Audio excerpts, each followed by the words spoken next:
Hello বন্ধুরা, সুমি ব্লগে তোমাদের ওয়েলকাম। তো আজকে তোমাদের কাছে নিয়ে চলে এসেছি আবার একটা নতুন ভিডিও। আর থাকছে আজকে লাঞ্চ মেনু, দুপুরবেলার খাবার কি কি রান্না করছি সেই ভিডিও নিয়েই তোমাদের কাছে চলে এসেছি। তো দুপুরে আজ কি রান্না করছি চলো তোমাদেরকে দেখাই।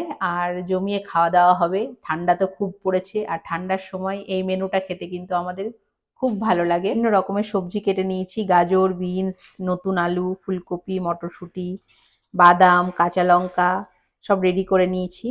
তো আজকের মেনুতে হবে সবজি দিয়ে আর গোবিন্দভোগ চাল দিয়ে খিচুড়ি, আর বানাবো ডিম কষা।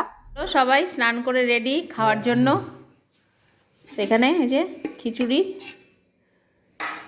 আর ডিম কষা।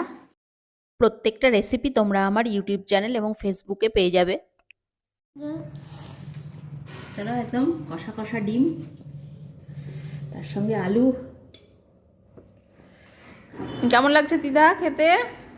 খুব ভালো লাগছে। কোনটা খেতে বেশি ভালো লাগছে, খিচুড়ি না ডিম? ডিম আর ডিমের ঝোলটা খেতে খুব ভালো লাগছে। খুব ভালো লাগছে। আর খিচুড়ি? ওটা খুব। খাও খাও, আমিও খাবো। খিচুড়ি আমার ফেভারিট, অল টাইম ফেভারিট।